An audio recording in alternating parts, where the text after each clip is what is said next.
urging him against the possible nomination of Susan Rice for Secretary of State, saying Rice is, quote, widely viewed as having either willfully or incompetently misled the public on the Benghazi matter.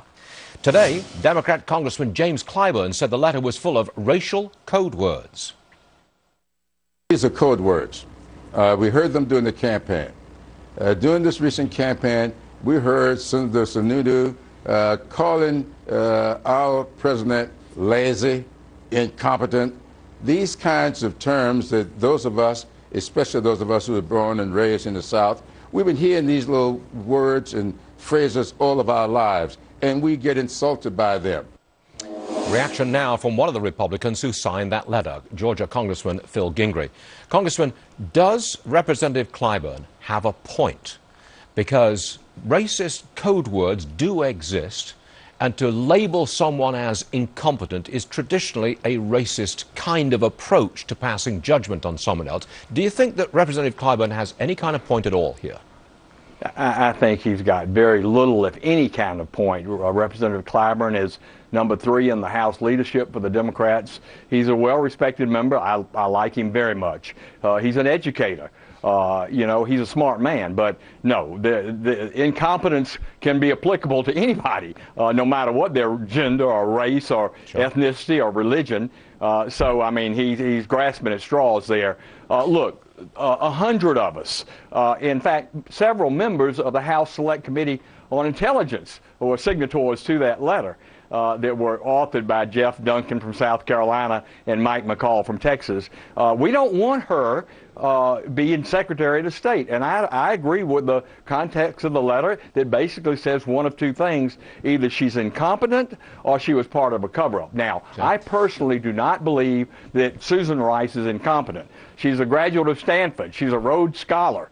She did graduate studies on Africa, on African countries. She's not incompetent. She's not dumb. She's very smart. But I think it's highly likely that she is part of a cover-up, even though the president...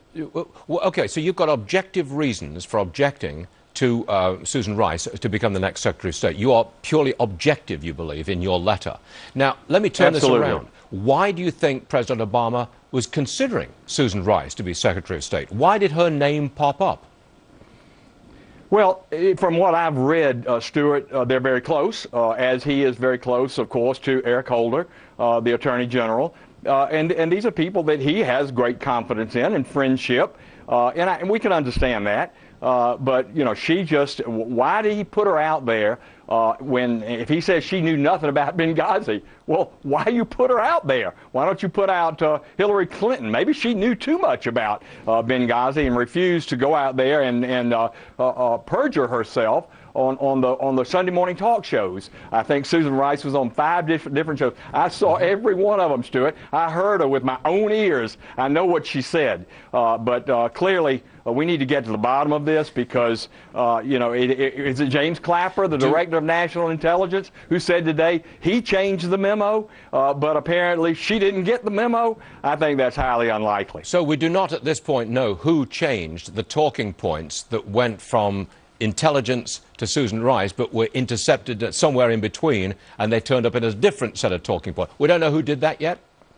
Well, Clapper said today, I understand, the DNH, Director of National Intelligence, you know, we don't need him. We never did. This was a creation of the 9/11 Commission. I can understand the families of the 3,000 that lost their lives wanting to know why we were not connecting the dots. But now you've got someone who basically can trump the CIA, especially if the president says to him, I'm not suggesting that he did, but he could have, look, James, we need to kind of clean this up a little bit. We're doing really well. We're right about time for the election, and we've done really well on national security.